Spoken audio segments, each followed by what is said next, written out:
গত পর্বে আমরা আলোচনা করেছি ভগবত, ভাগবত এবং ভক্ত শব্দের উৎপত্তি নিয়ে। সেখানে আমরা দেখেছি ভগ অর্থাৎ ধন সম্পত্তি, ক্ষমতা, ঐশ্বর্য হতে ভগবান বা ভগবত এবং এই ভক্ত,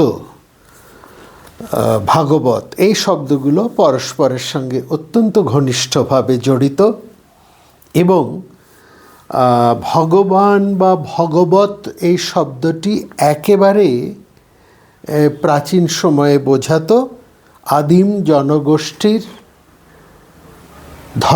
জনগোষ্ঠীর একজন মালিককে, যার কাছে সব ধন সম্পত্তি রয়েছে, যার কাছে ধন সম্পত্তি রয়েছে অর্থাৎ ভগ আছে, সেই ভগবত, তিনি ভগবত বা তিনি ভগবান, তাই তো? অর্থাৎ ভগ আছে যার। মালিক অর্থাৎ সেই ভগবত, তিনি ছিলেন সমগ্র সম্পত্তির মূল অধিকারী। তিনি যাকে সেই ধন সম্পদ বন্টন করে দিতেন বা তার কোনো অংশ দিতেন, ভাগ দিতেন, তার এই দেওয়াটা, তার এই কর্মটাই, ভাগ করে দেওয়াটা, এই অংশ বন্টন, এই যে কর্ম, এই কর্মটাকে বলা হচ্ছে ভক্তি।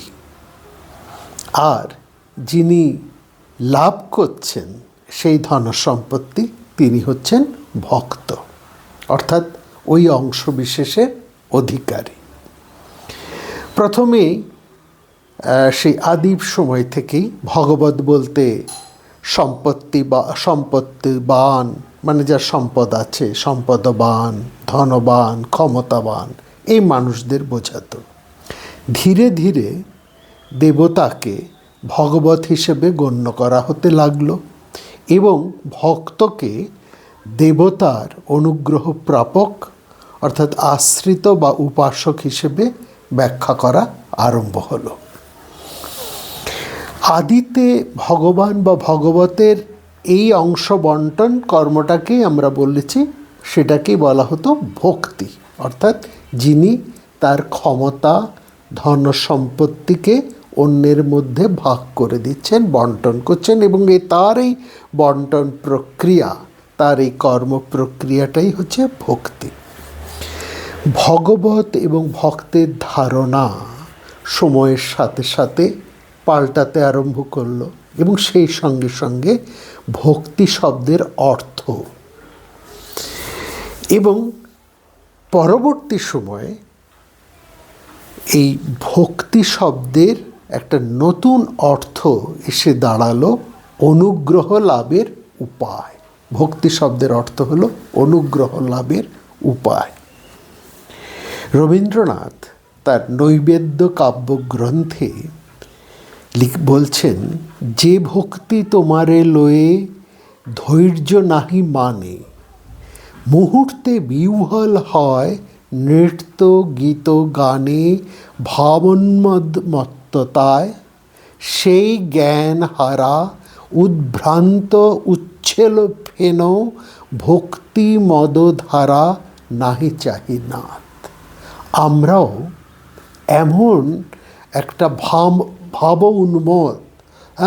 উন্মত্ততার যে ভক্তি, সেই ভক্তির কথা আমরা বলছি না, সেই ভক্তি নিয়ে আমরা আলোচনা করছি না। আমরা এই ভক্তি শব্দের ক্রমবিবর্তন, এটাকে যেমন দেখব, পাশাপাশি দেখব এই ভক্তিকে অবলম্বন করে পরবর্তী সময়ে কিভাবে সাম্রাজ্য প্রতিষ্ঠার একটা ভীষণ প্রচেষ্টা বা সাম্রাজ্য প্রতিষ্ঠার ক্ষেত্রে এই ভক্তিকে কিভাবে ব্যবহার করা হয়েছে, ভীষণ তাৎপর্যপূর্ণ। এবং এই ধরনের আলোচনা খুব একটা আগে হয়নি। ভক্তি নিয়ে অনেক আলোচনা হয়েছে, ভক্তির দর্শন, ভক্তির তত্ত্ব, এসব নিয়ে অনেক আলোচনা হয়েছে। কিন্তু প্রথমে আদিতে ভক্তি বলতে কি বোঝায় তা যেমন আমরা জেনেছি, এবং এই ভক্তির ধারণা কিভাবে পরিবর্তিত হতে হয়ে চলেছে সেটা আমরা আজকের আলোচনায় দেখব। এবং সেই সঙ্গে আমরা দেখব এই ভক্তিকে কিভাবে ব্যবহার করে সাম্রাজ্য প্রতিষ্ঠা হলো। একটা নয়, দুটো সাম্রাজ্য প্রতিষ্ঠা হয়েছিল। আসুন আজকে আমরা সেই আলোচনায় আসি। ঋগ্বেদের প্রথম মণ্ডলের একটি মন্ত্রের দিকে আপনাদের, যেখানে আমরা এই ভক্তির একটা ধারণা পাই, তার দিকে আপনাদের একটু দৃষ্টি আকর্ষণ করি।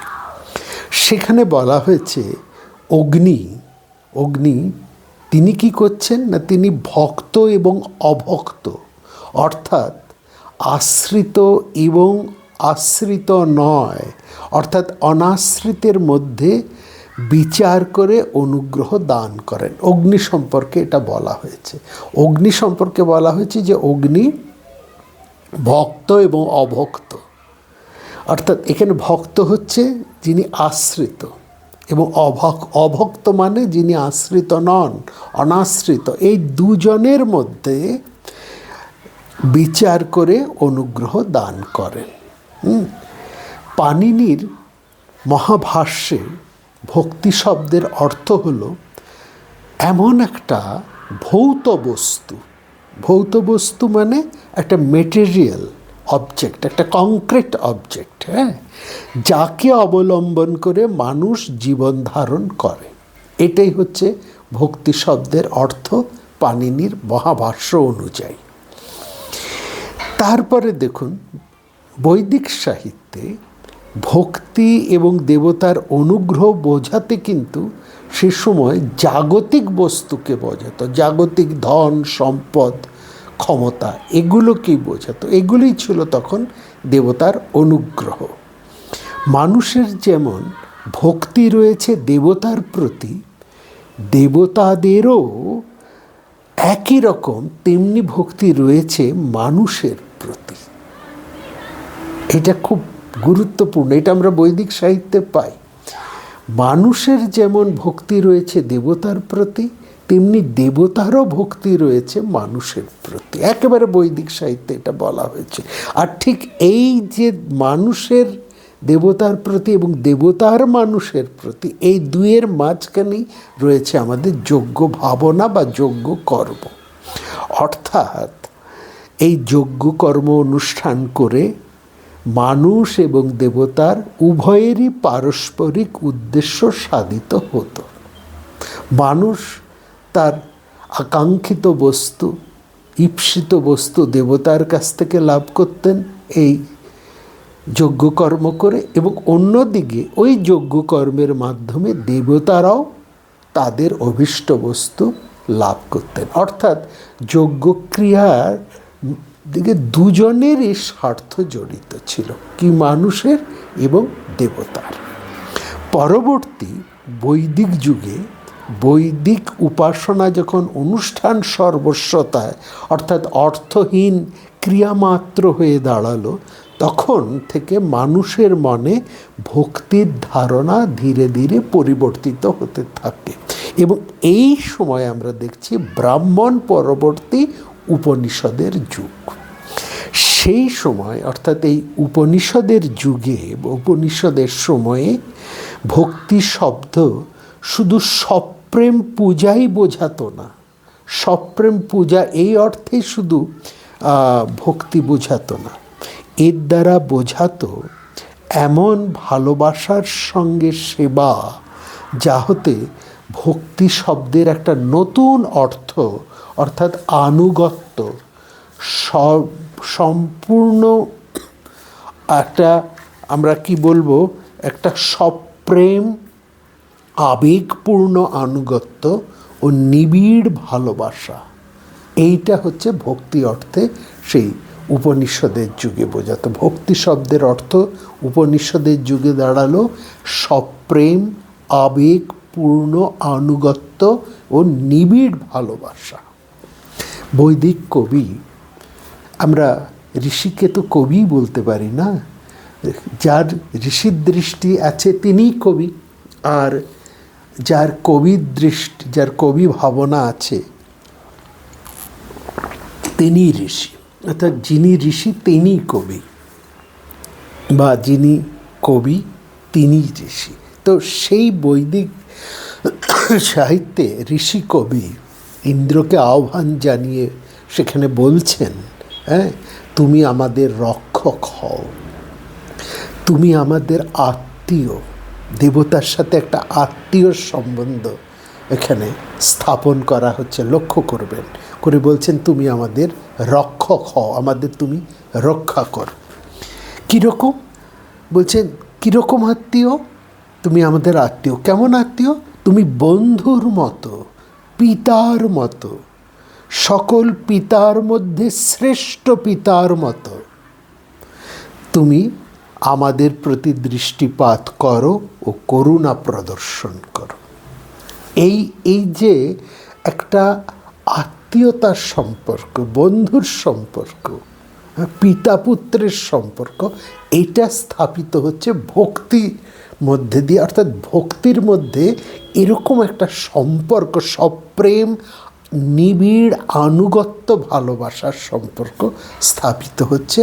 আমরা দেখছি এটা এই অনেকটা উপনিষদের যুগের প্রথম দিকটাতে, এবং পুরো উপনিষদ ধরেই আমরা এই ধরনের একটা সম্বন্ধ মানুষের সাথে দেবতার, এটা আমরা সেখানে দেখছি।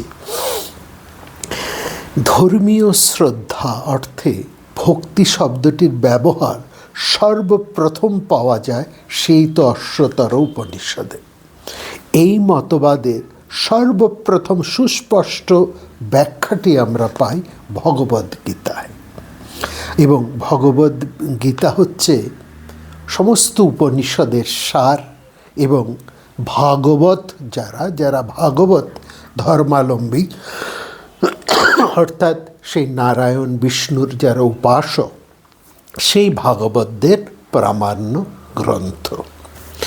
ভক্তি এই বিষয়টি পরবর্তী সময়ে এত বিস্তৃত গভীর তত্ত্বে প্রতিষ্ঠিত হয়েছে যে একটি পর্বের দিয়ে সেটার সম্পূর্ণ আলোচনা সম্ভব নয়।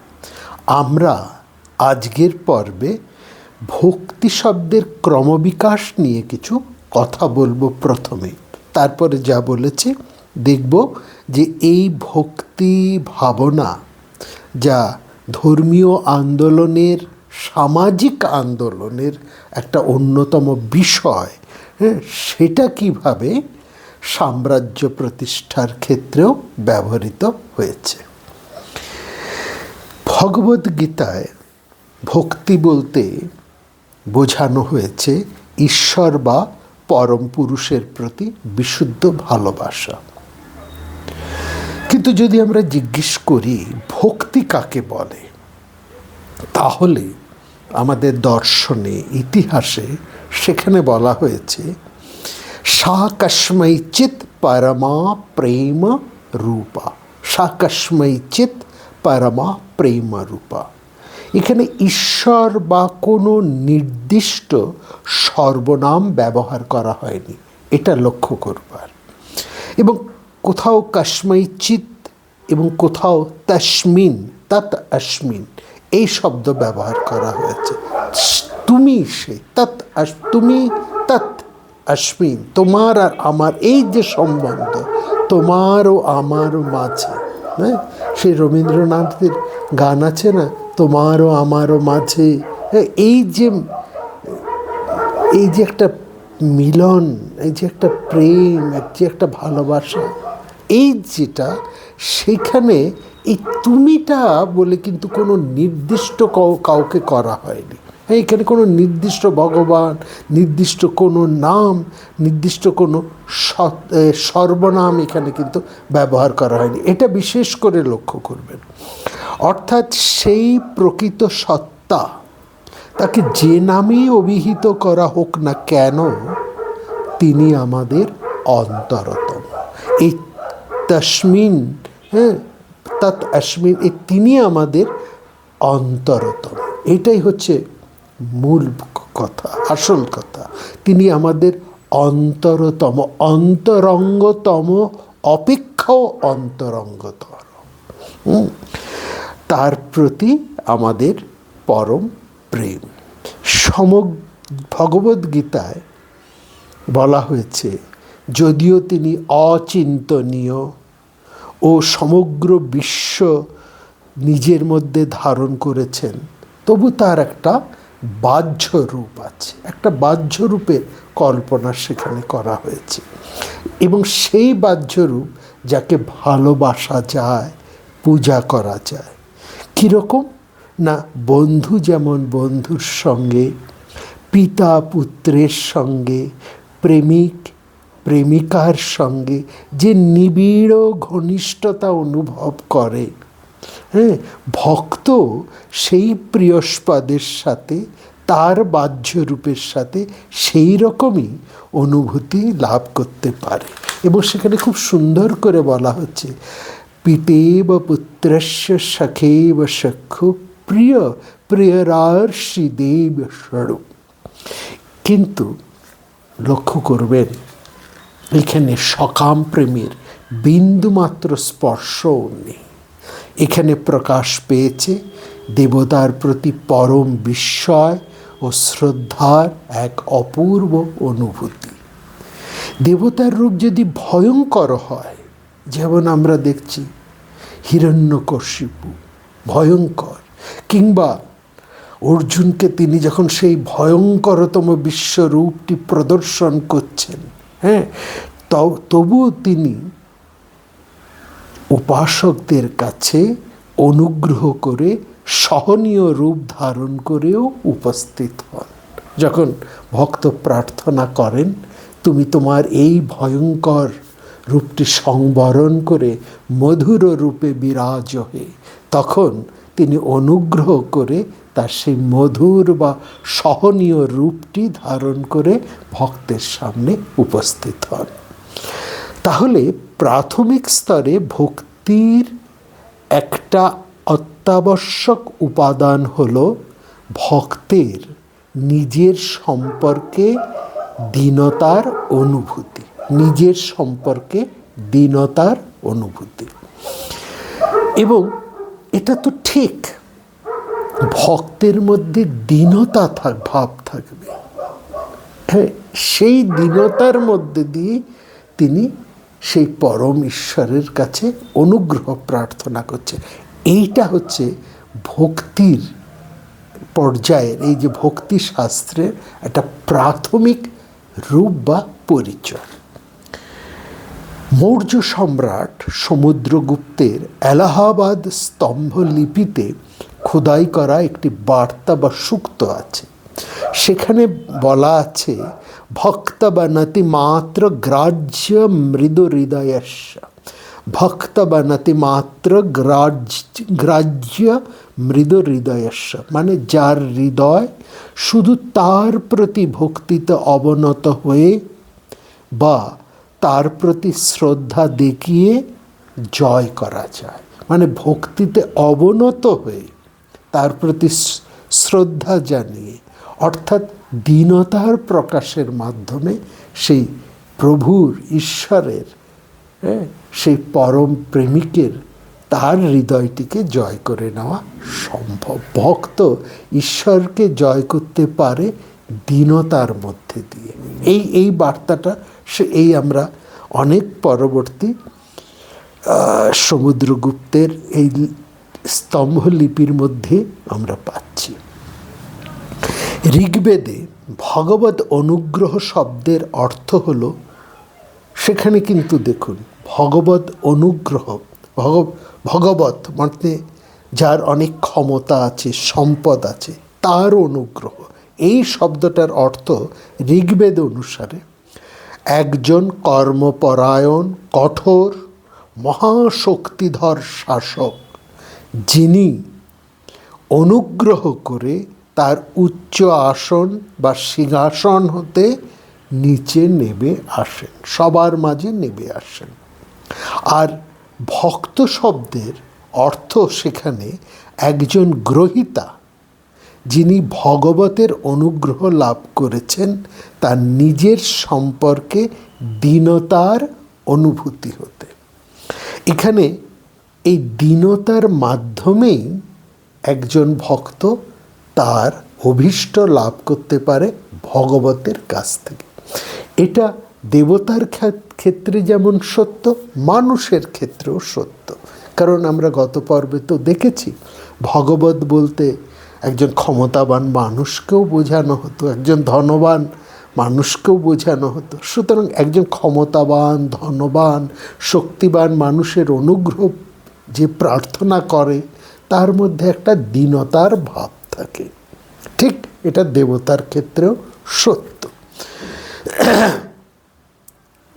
অর্থাৎ ভগবত এবং ভক্ত দুজনে দুটো সম্পূর্ণ ভিন্ন স্তরে, ভিন্ন অবস্থানে, ভিন্ন মাত্রায়, ভিন্ন উচ্চতায় অবস্থান করছেন। হ্যাঁ, একজন উপরে আরেকজন নিচে। মৌর্য যুগ হতে এই ভক্তি ধারণা দেবতা ও ভক্তের মধ্যে পরবর্তী গুপ্ত যুগে স্থাপিত হয়েছে সম্পূর্ণ একেবারে অন্যতরভাবে। মৌর্য যুগে সেখানে অনুগ্রহ লাভের ভাব যেমন আছে, তেমনি একটা মধুর ভাবও আছে। এইটা একটা মৌর্য যুগে যে ভক্তির ধারণা, সেখানে হ্যাঁ অনুগ্রহ লাভ, একটা দীনতার ভাব আছে, কিন্তু সেখানে একটা সখ্যত্বের ভাবও আছে, পিতা পুত্রের সম্বন্ধের ভাবও আছে। সেখানে দ্বৈত এবং দ্বৈতার একটা মধুর ভাব আছে। কিন্তু গুপ্ত যুগে সেখানে দেখছি এই ভাবগুলো সম্পূর্ণ পরিবর্তিত হয়ে একটা দাস্য ভাব সেখানে এসেছে। এবং এই গুপ্ত যুগের যত রচনা, যত কবিতা, গান, যাবতীয় যা কিছু, সেখানে এই প্রভু ভৃত্যের এই দাস্য সম্পর্কটাই সেখানে প্রধান। এবং যত সেখানে বড় বড় উপাসক যারা এসেছেন, তাদের উপাসনার ধারাটাও এই দাস্য ভাবাশ্রিত। এইটা বিশেষ করে লক্ষ্য করার। কিন্তু ভগবদ্গীতায় সেখানে লক্ষ্য করার ভক্তি শব্দের অর্থ কেবল দীনতার সাথে উপাসনা মাত্র নয়। ভক্তি এক ধরনের দৃঢ় মানসিক ধারণা এবং এর সাথে যুক্ত হয়েছে গুরুত্বপূর্ণভাবে আরেকটি শব্দ, সেটা হচ্ছে বিশ্বাস। অর্থাৎ প্রথমে বিশ্বাস, আদৌ শ্রদ্ধা, তারপরে হচ্ছে ভক্তি। প্রথমে শ্রদ্ধা। এই শ্রদ্ধা কোথার থেকে আসে? বিশ্বাসের থেকে। কারো উপরে বিশ্বাস তৈরি হচ্ছে, বিশ্বাস জন্মাচ্ছে, সেই বিশ্বাস থেকে আসছে শ্রদ্ধা, এবং শ্রদ্ধা থেকে উৎপন্ন হচ্ছে ভক্তি। এটা কিন্তু ভগবদ্গীতার মধ্যে আমরা ভালো করে দেখছি। গীতার মতে ভক্তি হলো দেবতা বা প্রভুর প্রতি এমন এক দৃঢ় প্রত্যয়, একটা প্রত্যয়ী ভাব, একটা প্রত্যয় বা বিশ্বাস, মানে একটা প্রত্যয়যুক্ত আনুগত্য, যার উদ্ভব হচ্ছে ওই বিশ্বাস থেকে। বিশ্বাস, শ্রদ্ধা, তারপরে ভক্তি। ভক্তি হচ্ছে বিশ্বাস ও শ্রদ্ধার একটা মিলিত রূপ। ভজন্ত অনন্য মনসো যজন্তে শ্রদ্ধয়ান্বিতা কিংবা অশ্নামি প্রজাত্মনঃ, এই যে প্রভৃতি শ্লোক, তার মধ্যেই এই ভাবটা গীতায় পরিস্ফুট। বলা হয়েছে একজন মানুষ, তিনি কিছু মানুক না কেন, যতক্ষণ তার মনে বিশ্বাস রয়েছে ততক্ষণ পর্যন্ত তিনি একান্ত অনুগত থাকেন, এবং দেবতা ওই বিশ্বাসের মাধ্যমে সেই মানুষটির সকল প্রার্থনা পূর্ণ করেন। ইয়ং ইয়ো ইয়ো ইয়ং ইয়ং তনুং ভক্তং শ্রদ্ধায়ার্চিত ইচ্ছতি তস্য তস্যাচলং শ্রদ্ধাং তমেব বিদ্যাম্যহম। সপ্তম অধ্যায়ের 21 নম্বর শ্লোক, কিংবা ঠিক তার পরের শ্লোকটাকে লক্ষ্য করুন। সতয়া শ্রদ্ধয়া যুক্ত তস্যারাধনমীহতে লভতে চ তত কামন ময়ৈব বিহিতান হিতান। এই বিষয়ে বা এই প্রসঙ্গে বিশেষ উল্লেখ করার যে ভগবদ্গীতার ভক্তি ও বিশ্বাসের ওপর এই গুরুত্ব মৌর্য যুগের শাসন ব্যবস্থা কায়েম করতে খুব ব্যবহৃত হয়েছিল। অর্থাৎ ভক্তিবাদ, এই যে ভক্তির থেকে যে শিক্ষা মানুষ লাভ করেছে ভক্তিবাদ থেকে, যার মধ্যে বিশ্বাস এবং শ্রদ্ধা, যার সেই ভক্তিবাদ এর যে বিশ্বাস এবং শ্রদ্ধা যার দুটো প্রধান স্তম্ভ, এই ধর্মীয় বিষয়টি রাজনীতি হতে, রাষ্ট্রনীতি হতে, সমাজনীতি হতে একেবারে সর্ব কিছুর মধ্যে একটা গুরুত্বপূর্ণ উপাদান হিসেবে গৃহীত হতে আরম্ভ করল।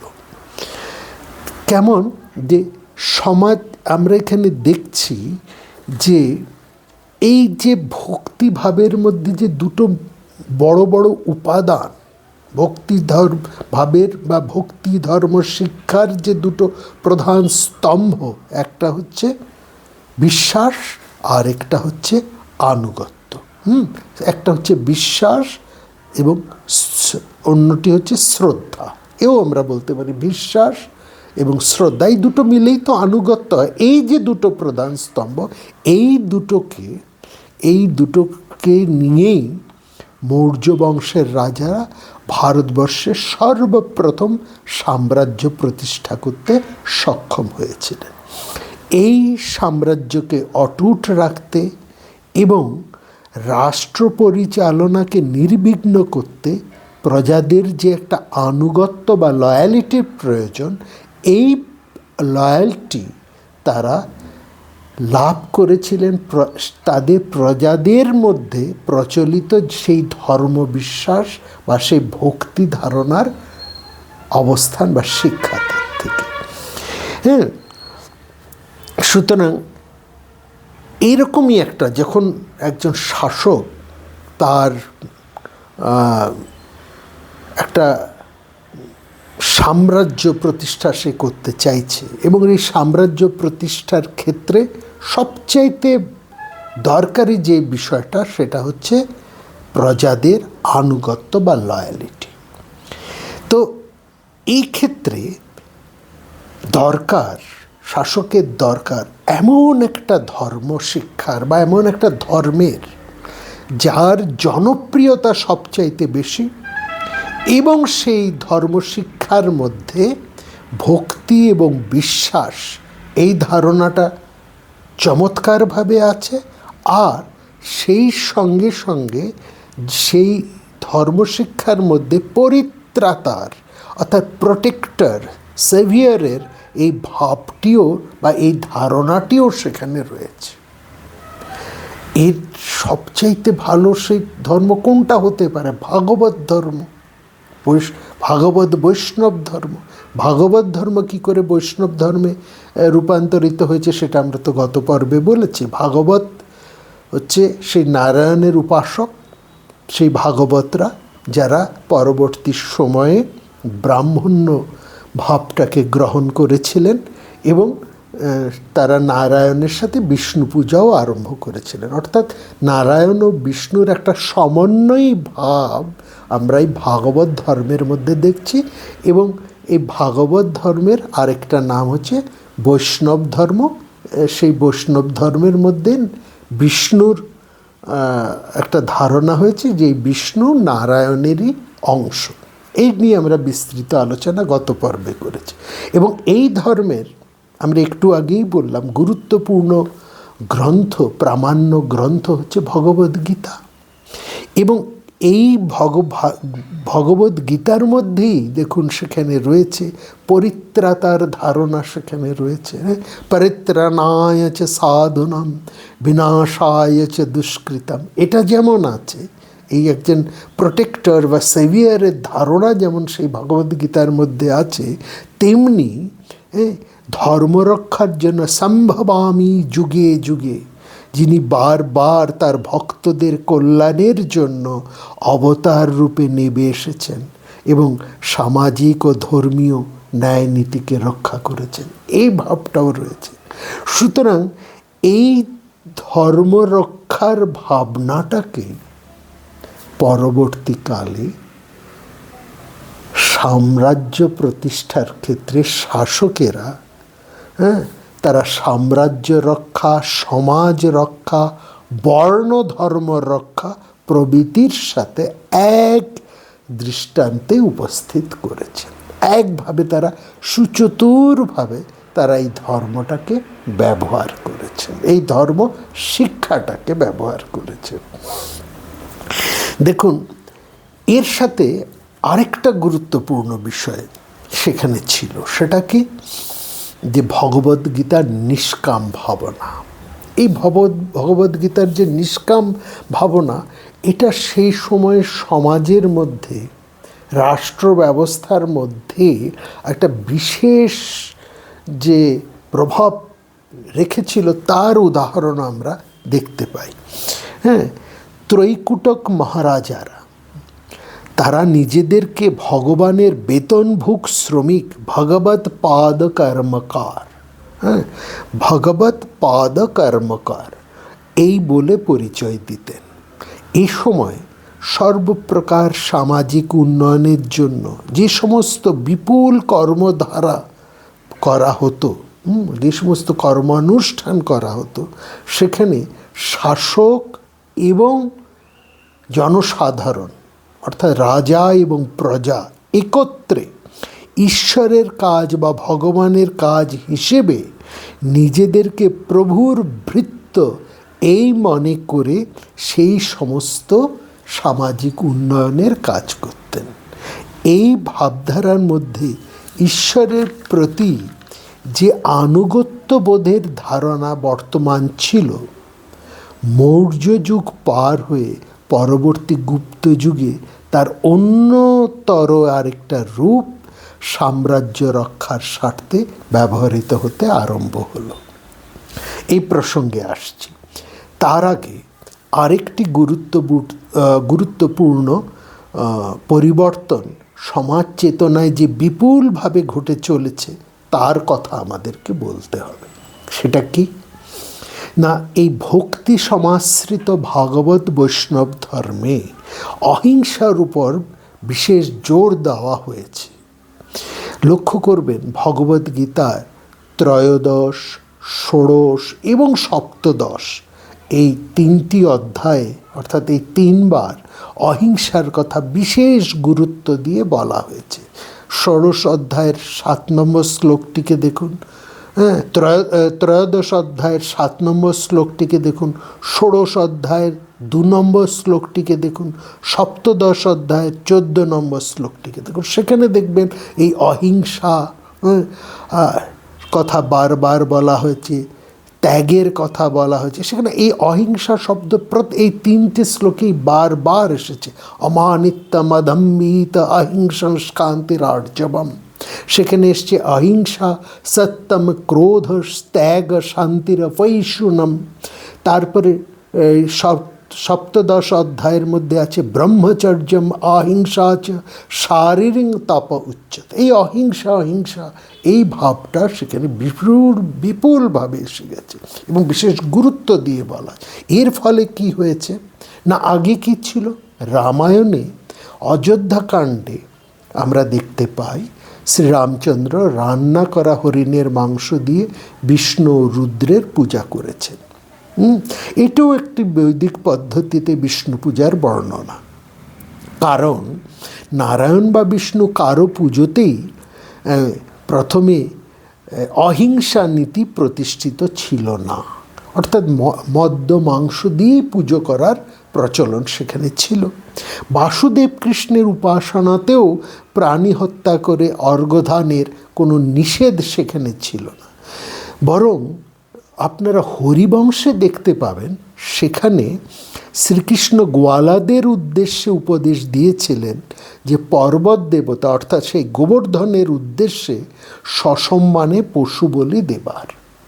এবং আমরা দেখছি গোপালক আভির জাতি উল্লাসের সঙ্গে প্রচুর মোষ এবং অন্যান্য জন্তু বলি দিয়ে সেই মাংসে ভুরি ভোজ করেছিল। বিষ্ণু পুরাণেও এই তথ্য পাওয়া যায়। রামায়ণে বলা হয়েছে একজন ভক্ত নিজে যে ধরনের খাদ্য গ্রহণ করবেন তাই তিনি দেবতার উদ্দেশ্যে নিবেদন করবেন। তিনি যেমন খাবার খাবেন, যে ধরনের খাবার খাবেন, সেই খাবারই তিনি দেবতার উদ্দেশ্যে নিবেদন করবেন। যদন্য পুরুষ ভাবতি তদন্নস্তস্য দেবতা।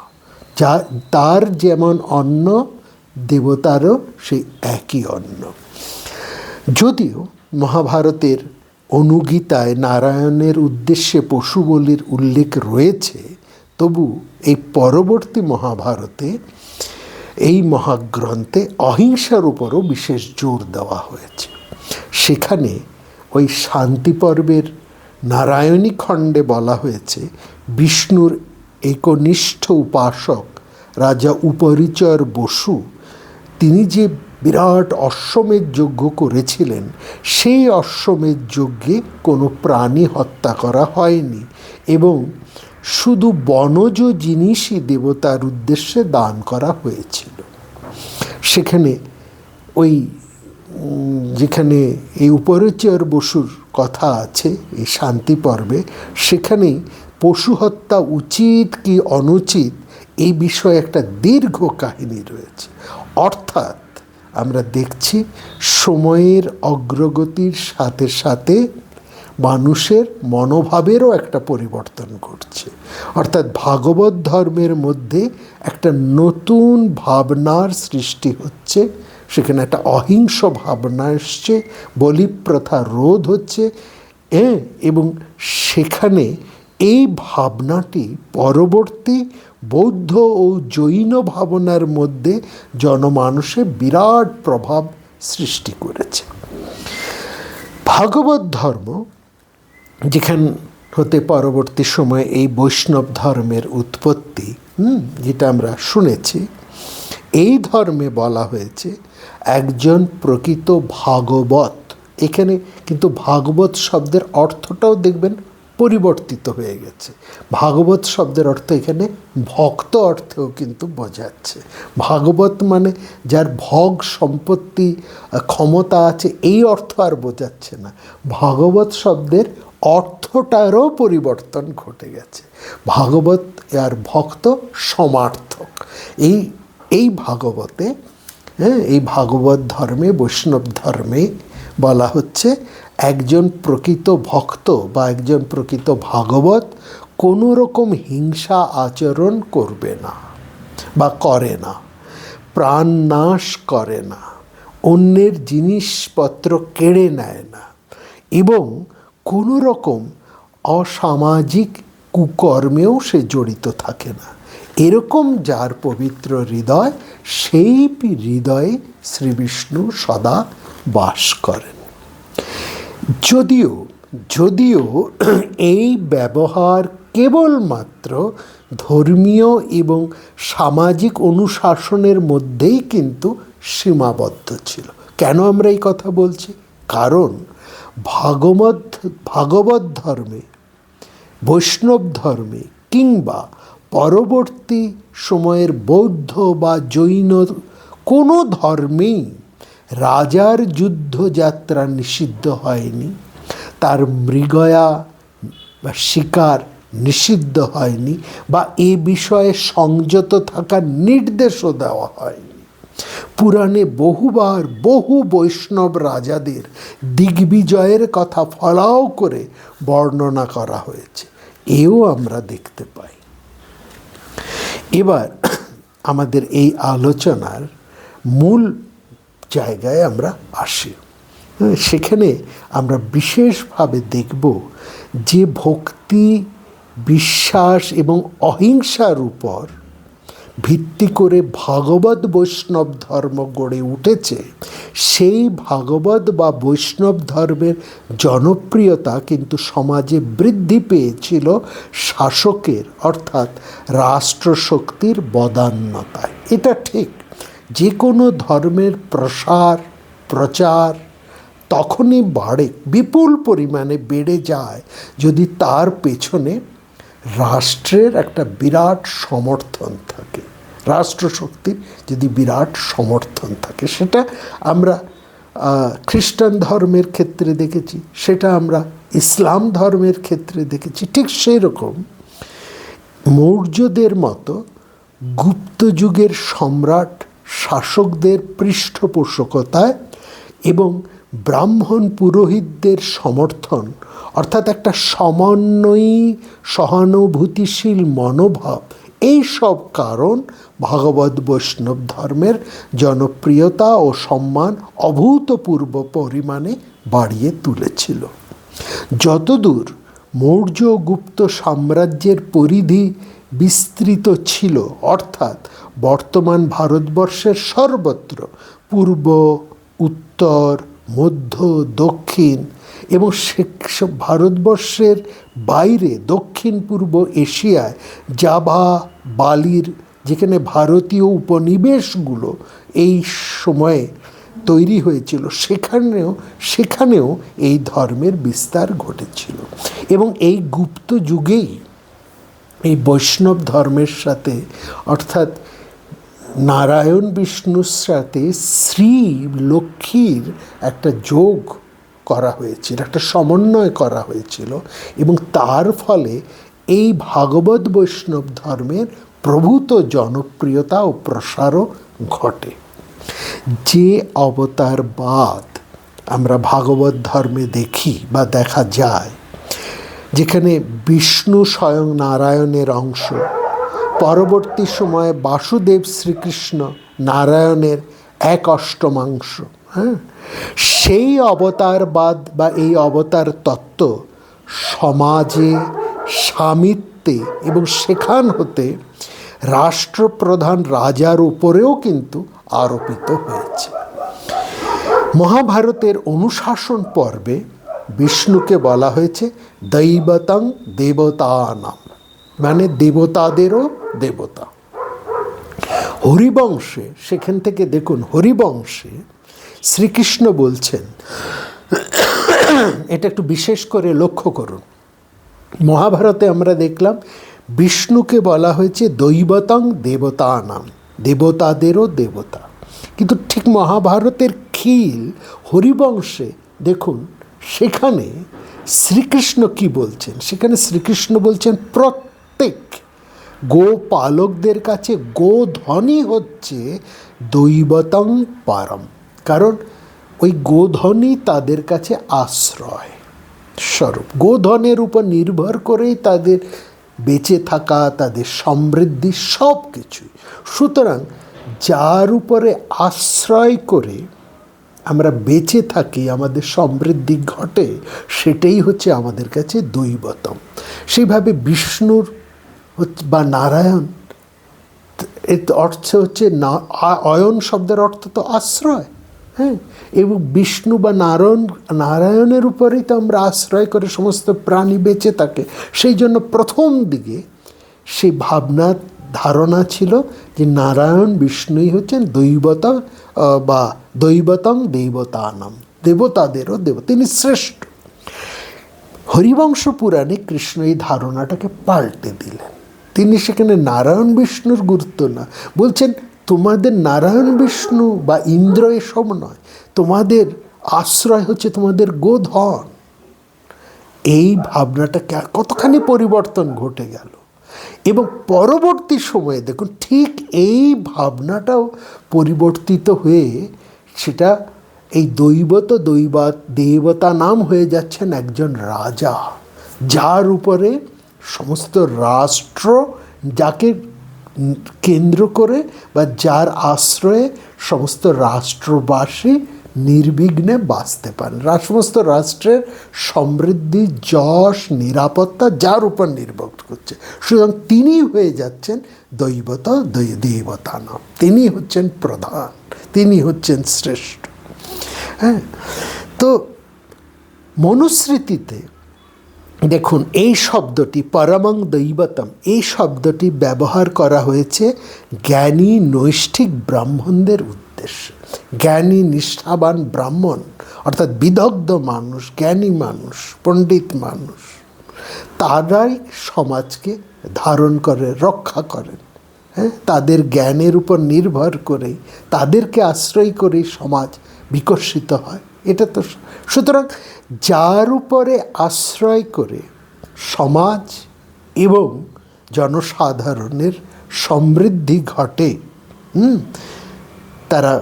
তাদের আশ্রয়, তাদের নিরাপত্তা, তাদের সমৃদ্ধি, সেই জিনিস, সেটাই তিনি দেবতা হতে পারেন। সেটা কোনো ধন সম্পত্তি হতে পারে, সেটা কোনো পণ্ডিত মানুষ, জ্ঞানী পুরুষ হতে পারে, তারাই হয়ে যাচ্ছেন ওই পরমং দৈবতম। এই পরম দৈবতমের ধারণাটা আরেকটু উদাহরণ দেখুন। মহাভারতের বনপর্বে একজন সতীসাধ্যী রমণী, তিনি ওই যে কৌশিক ব্রাহ্মণের উপাখ্যান, সেখানে সেই সতীসাধ্যী রমণী ওই কৌশিক ব্রাহ্মণকে বলছেন তার স্বামী তার কাছে দৈবতম পরম। আবার এই খানিক পরে ওই একই কাহিনীর একটুখানি এগিয়ে গেলে, একটুক্ষণ গড়িয়ে এগিয়ে যাচ্ছে, সেখানে সেই ধর্মব্যাধের যখন প্রবেশ ঘটছে সেই কাহিনীর মধ্যে, সেই ধর্মব্যাধ সেই কৌশিক ব্রাহ্মণকে বলছেন তার কাছে, অর্থাৎ সেই ধর্মব্যাধের কাছে তার পিতা মাতাই হচ্ছে পরম দৈবত, সর্বোচ্চ দেবতা। তাহলে আমরা কি দেখলাম? ধন সম্পত্তি হোক, সর্বোচ্চ দেবতা হোক, বা একজন নিষ্ঠাবান জ্ঞানী ব্রাহ্মণ, কিংবা স্বামী, কিংবা পিতা মাতা, এদের প্রতি যে ভক্তি মহত্বের কথা মহাভারতে বা অন্যান্য পুরাণে কিংবা স্মৃতিশাস্ত্রে দেখা যায়, পরবর্তী সময়ে বিশেষ করে গুপ্ত যুগে সেই ধারণা শাসকের উপর আরোপিত হয়েছে।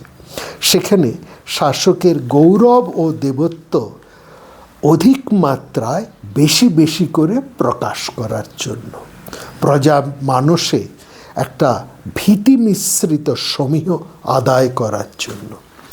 একদিকে যেমন ভাগবত বৈষ্ণব ধর্মের পৃষ্ঠপোষকতার উপর জোর দেওয়া হয়েছিল, একইভাবে একজন রাজা, তিনি পরম দৈবতম বা ঈশ্বরের অংশ বলেই তার প্রচার করা হতো।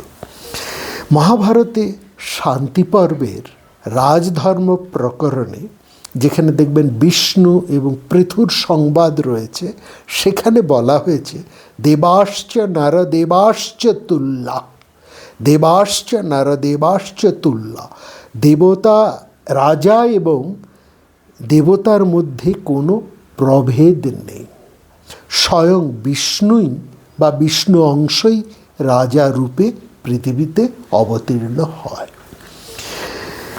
গুপ্ত রাজাদের যে মুদ্রা, সেই মুদ্রায় তারা নিজেদের ছবি খোদাই করে সেই মুদ্রা প্রচলন করেছিল, এবং সেই যে মুদ্রার মধ্যে তাদের যে প্রতিকৃতি, তার মাথার চারপাশে একটা বলয়, একটা চারদিকে একটা প্রভামণ্ডল অঙ্কন করে তারা দেবত্বের চিহ্ন প্রতিষ্ঠা করতেন। দেবতাদের মাথার পেছনে যেভাবে একটা প্রভামণ্ডল থাকে, একটা জ্যোতির্পুঞ্জ থাকে, সেরকম একটা প্রভামণ্ডল ওই গুপ্ত যুগের রাজারা তাদের মুদ্রার মধ্যে তাদের প্রতিকৃতির যখন তার মধ্যে তারা এঁকেছেন, খোদাই করেছেন, সেই প্রতিকৃতিতে তাদের মাথার উপরে এরকম একটা প্রভামণ্ডল এঁকে দিতেন। অর্থাৎ তারা হচ্ছেন দেবতা। সেই দেবতাদের মতনই রাজাদেরও একটা সেরকম প্রভা, তেজপ্রভা রয়েছে। এবং প্রত্যেক রাজাই অভিহিত হতেন পরম দৈবত এই উপাধিতে। কুমারগুপ্তের মুদ্রা, আপনারা যদি কলকাতার এই জাদুঘর, ইন্ডিয়ান মিউজিয়াম, ভারতীয় জাদুঘরে যদি যান, সেখানে গিয়ে দেখতে পাবেন কুমারগুপ্তের মুদ্রা, সেখানে খোদাই করা আছে সেই মুদ্রার মধ্যে সাক্ষাদীব নরসিংহ সিংহ মাহেন্দ্র জয়ত্ত নিশম, অর্থাৎ মানুষের মধ্যে সিংহতুল্য মহেন্দ্র সাক্ষাৎ নরসিংহের অবতার। রাজা হচ্ছেন একেবারে সিংহতুল্য মহেন্দ্র এবং সাক্ষাৎ তিনি নরসিংহের অবতার স্বরূপ। বিষ্ণুর আরেকটা রূপ হচ্ছে নরসিংহ। তো প্রত্যেক রাজাই ছিলেন দেবপুত্র বা শ্রী পৃথিবী বল্লভ। গুপ্ত যুগের রাজাদের প্রত্যেকেই বিষ্ণু শক্তির অংশ বিশেষের সঙ্গে অভিন্ন রূপে তারা পরিচিত হতেন বা তাদেরকে বর্ণনা করা হয়েছে। বিষ্ণু পুরাণ আরও এক ধাপ এগিয়ে বলেছে, সকল শ্রেণীর প্রাণীর মধ্যে যারা রাজা হিসেবে ভবিষ্যতে জন্মগ্রহণ করবেন তারা সকলেই বিষ্ণুর আংশিক অবতার। বিষ্ণু ছাড়া আর কেউ কি এই পৃথিবীর রক্ষক হতে পারেন, এই প্রশ্ন করা হয়েছে। অর্থাৎ বিষ্ণু পুরাণ পরিষ্কার করে বলেছেন যিনি রাজা হবেন তিনি হচ্ছেন বিষ্ণুর অবতার। আগেই বলেছি অবতারবাদ বা এই অবতার তত্ত্ব শাসক রাজাকে দেবতায় প্রতিষ্ঠিত করতে সাহায্য করেছিল। এই যে অবতার তত্ত্ব, এই যে দেবত্বের তত্ত্ব এবং এই দেবতার প্রতি অবতারের প্রতি মানুষের যে ভক্তি এবং যে সম্ভ্রম, এইটা ছিল ভাগবত বৈষ্ণব ধর্মের অপূর্ব শিক্ষা। এই ধর্ম শিক্ষাকেই দেখুন কিভাবে পরবর্তী সময়ে এই গুপ্ত মৌর্য এবং গুপ্ত সাম্রাজ্যের শাসকেরা তাদের নিজেদের সাম্রাজ্য বিস্তারের জন্য এবং সাম্রাজ্যকে সুদৃঢ় করে রাখতে ব্যবহার করেছিল। অর্থাৎ আমরা আগেই বলেছি যে কোনো সাম্রাজ্যকে সুদৃঢ় করে রাখতে হলে তাদের দরকার প্রজাদের লয়্যালটি, প্রজাদের আনুগত্য। আর প্রজাদের এই আনুগত্য কিভাবে আসবে না, প্রজারা বিশ্বাস করতেন, সেই সময় প্রজারা বিশ্বাস করতেন যে এই রাজারা হচ্ছেন সর্বশক্তিমান, তারা বিষ্ণুর অংশ জাত। এবং এটা তো ঠিক মৌর্য বংশ একটা দীর্ঘ সময় একটা সাম্রাজ্য চালিয়েছে। পরবর্তী সময়ে যে মৌর্য সাম্রাজ্য যখন পতন ঘটে তখন দেশে একটা ভয়ঙ্কর অরাজকতা তৈরি হয়। সেখান থেকে একটা দৃঢ় এবং স্থায়ী চতুর্বর্ণিক শাসন, চতুর্বর্ণিক শাসন মানে অর্থাৎ ব্রাহ্মণ, ক্ষত্রিয়, বৈশ্য, শূদ্র, এইরকম চার বর্ণের যে বর্ণিক সমাজ, সেই সেরকম একটা সমাজের প্রয়োজন হয়ে পড়েছিল। এরকম একটা সমাজ প্রতিষ্ঠার জন্য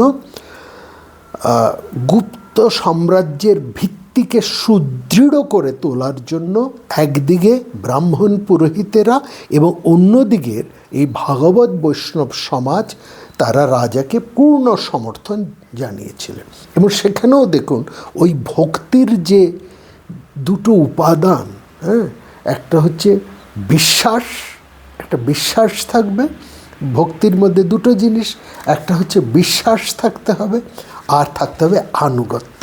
বিশ্বাস থেকেই ভক্তি আসে, বিশ্বাস থেকে শ্রদ্ধা। এই বিশ্বাস এবং শ্রদ্ধা, বিশ্বাস রাজা সমস্ত প্রজারা এটা বিশ্বাস করতে আরম্ভ করেছিলেন যে এই রাজারা প্রচণ্ড ক্ষমতাবান, তাদের চারিত্রিক দুর্বলতা থাকতে পারে, তাহলেও তারা কিন্তু এতটাই ক্ষমতাবান এবং এদের এত বিরাট শক্তি, একের পর এক এরা দেশ জয় করছে, অর্থাৎ আমরা এদের অধীনে, এই রাজাদের অধীনে নিশ্চিন্তভাবে নিরাপত্তায় আমরা আমাদের জীবন ধারণ করতে পারবো। এই যে একটা নিরাপত্তার ভাব, এই যে একটা নিশ্চিন্তর ভাব একটা রাজার শাসনের যেটা প্রজাদের মনে তৈরি হচ্ছে, এটা হচ্ছে রাজার প্রতি তাদের বিশ্বাস তৈরি হচ্ছে। এই বিশ্বাস থেকে তাদের মধ্যে তৈরি হচ্ছে শ্রদ্ধা, এবং এই বিশ্বাস এবং শ্রদ্ধাকেই আনুগত্যে পরিবর্তিত করছেন। হ্যাঁ, আনুগত্যের মধ্যে, লয়ালটির ধারণার মধ্যে পরিবর্তিত করবার জন্য রাজারা দুটো উপায় নিলেন। কি করলেন? সেই সময়ের প্রজাদের যে জনপ্রিয় যে ভাগবত ধর্ম, এটাকে তারা প্রচণ্ডভাবে তারা এটাকে সাপোর্ট করতে আরম্ভ করলেন, প্রমোট করতে আরম্ভ করলেন। আর সেই সঙ্গে সঙ্গে রাজারা নিজেদেরকে সেই বিষ্ণুর অংশ বলেই প্রচার আরম্ভ করলেন। অর্থাৎ রাজারা প্রত্যেকেই বিষ্ণুর অংশ, বিষ্ণুর ক্ষমতা তাদের মধ্যে রয়েছে, বিষ্ণুর অংশেই রাজাদের জন্ম। সুতরাং একে তো তাদের উপর প্রজাদের একটু একটু বিশ্বাস, আরও বিশ্বাস সৃষ্টি হতে আরম্ভ হয়েছে। তারপরে বিশ্বাস যখন জাগ্রত হতে আরম্ভ করলো, রাজাদের উপর একটু ভক্তি এলো। আবার এই ভক্তিটা কেমন হলো? একটা সমীহ, একটা ভয় মিশ্রিত ভক্তি। রাজা ক্ষমতাধর, তিনি স্বয়ং বিষ্ণুর অবতার। এই ভাবের ফলে রাজার প্রতি তাদের একটা ভয়ঙ্কর রকমের আনুগত্য তৈরি হলো। এই আনুগত্যেরই প্রয়োজন ছিল, মৌর্যদের যেমন প্রয়োজন ছিল, এই গুপ্ত সাম্রাজ্যের রাজাদেরও ঠিক এই আনুগত্যেরই প্রয়োজনটা ছিল। এই আনুগত্যের ফলেই তারা তাদের সাম্রাজ্যকে অটুটভাবে বিস্তার এবং প্রতিষ্ঠা করে রাখতে পারে। যে কোনো সাম্রাজ্যবাদী শাসক কিন্তু প্রজার এই আনুগত্যটাকে, আপনারা হিটলারকে দেখুন, হিটলারের যে প্রচার কৌশল, হিটলারকে যেভাবে উপস্থাপন করা হয়েছে, হ্যাঁ, এবং শুধু তাই নয়, যে কোনো সাম্রাজ্যবাদী শক্তি কিন্তু প্রজার কাছে নিজেকে ঈশ্বরের একটা অংশ বলে, শক্তি, আমি সাধারণ নই, আমি স্বয়ং ঈশ্বরের অংশে জন্ম, এরকম একটা ধারণা তারা কিন্তু দেয়। এটা সর্বকালেই আমরা দেখতে পাই। ঠিক এইটাও আমরা দেখেছি। এবং নিজেদের স্বার্থকে, অর্থাৎ ব্রাহ্মণ পুরোহিতরা তাদের চাতুর্বর্ণিক সমাজকে যদি তারা প্রতিষ্ঠা করতে পারে, তাহলে ব্রাহ্মণদের আবার সেই পুরনো ক্ষমতা চলে আসবে। আবার ভাগবত বৈষ্ণব সমাজ, তাদের কি স্বার্থ না? তারাও এই ব্রাহ্মণ্য ভাবধারাকে তারা গ্রহণ করেছিল। একমাত্র ব্যতিক্রম ছিল ওই নারায়ণের ধর্মের মধ্যে পঞ্চরাত্র যারা, তারা কিন্তু ব্রাহ্মণ্য ধর্মকে বা ব্রাহ্মণ্যবাদকে তারা স্বীকার করেনি, তারা ছিলেন ব্রাহ্মণ্যবাদ বিরোধী। কিন্তু ভাগবত যারা, নারায়ণের ভাগবত অনুসারী, তারা ব্রাহ্মণ্যবাদকে সমর্থন জুগিয়েছিল। কারণ এই দুই শ্রেণীর পুরোহিত এবং প্রধানেরা, তারাও তাদের নিজেদের স্বার্থের জন্য এই গুপ্ত সাম্রাজ্যের রাজাদের প্রতি প্রচুর সমর্থন জানিয়েছে। শুধু কি এরা, সে সময় কি শুধু এই ব্রাহ্মণ্য ধর্ম আর এই ভাগবত বৈষ্ণব ধর্মই প্রচলিত ছিল? তা তো নয়। সেই সময় শৈব ধর্ম ছিল, গাণপত্য ধর্ম ছিল। সেই সময় ভারতবর্ষের বিভিন্ন জায়গায় কার্তিকের পুজো করা হতো, মুরুগানাথ পুরো পুজো করা হতো। তাহলে এরাও, এই গুপ্ত সাম্রাজ্যের রাজারা, তারা যেমন বৈষ্ণব ধর্মের কে প্রমোট করেছে, তারা যেমন বৈষ্ণব ধর্মের প্রচারে বহুল তারা সাহায্য করেছেন নিজেদের স্বার্থে, ঠিক তারা সেইভাবে বৈষ্ণব ধর্মের যেমন তারা মূর্তি মন্দির অনেক প্রতিষ্ঠা করেছেন ভারতবর্ষের বিভিন্ন জায়গায়। এই গুপ্ত সাম্রাজ্যের সময় প্রতিষ্ঠিত বহু মূর্তি মন্দিরের আমরা এখনও নিদর্শন পাই। সেরকম তাদের দ্বারা প্রতিষ্ঠিত বহু শিব মন্দির, বহু গণেশের মন্দির, বহু কার্তিকের মন্দির এবং অন্যান্য দেবদেবীর মন্দিরও তাদের সময় প্রতিষ্ঠিত হতে আমরা দেখেছি। ফলত এই একটা ধর্মের একটা প্রমোট করে তারা জনসাধারণের একটা আনুগত্য অর্জন করতে পেরেছিল। আর সেই সময় দেখবেন এই যে ভাগবত ধর্ম, সেটা একটা বিরাট সামাজিক আন্দোলন তৈরি করতে পেরেছিল। কারণ একটা সময় ছিল কি, বিশেষ করে ওই মৌর্য সময়ে, পরবর্তী গুপ্ত সাম্রাজ্যেও আমরা এটা দেখব, সে সময় দেখেছি কি ব্রাহ্মণদের একটা বিরাট প্রভাব ছিল। তারা ভীষণ কঠোর ছিল, ব্রাহ্মণ্যবাদের বিরাট ছিল সমাজে।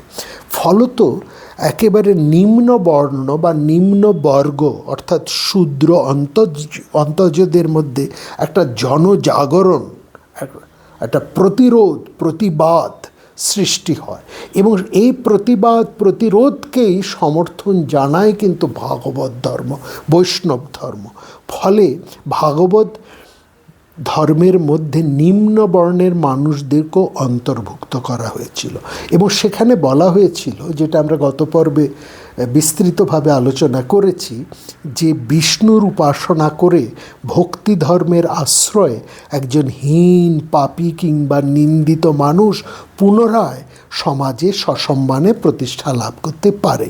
ফলত এই সমাজে ভাগবত বৈষ্ণব ধর্ম যুগোপযোগী হয়ে অভূতপূর্ব একটা জনপ্রিয়তা লাভ করেছিল এবং সেখানে আমরা দেখছি যে সেই সময়ে ব্রাহ্মণ্য ধর্মের মধ্যে যারা একটু উদার মনোভাবের ছিল এবং যারা খুব বুদ্ধিমান ছিলেন, যারা বিদগ্ধ পণ্ডিত সমাজ ছিলেন, তারাও এই সমাজের যে একটা পরিবর্তন ঘটছে,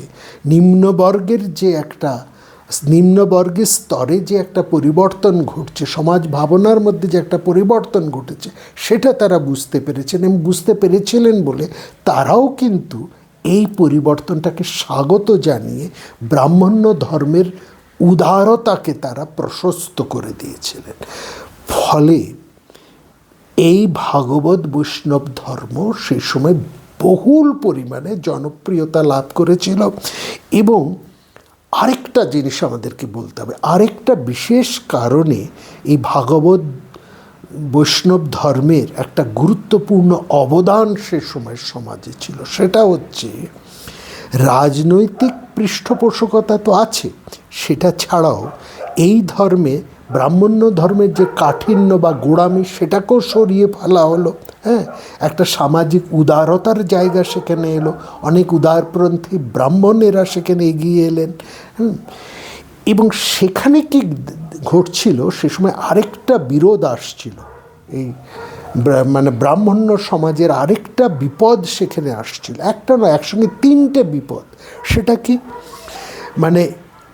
একদিকে বেড়ে চলা ক্রমবর্ধমান বৌদ্ধ ধর্মের একটা প্রভাব সেখানে তৈরি হচ্ছিল, বৌদ্ধ ধর্মের একটা বিপুল জনপ্রিয়তা সেখানে তৈরি হচ্ছিল।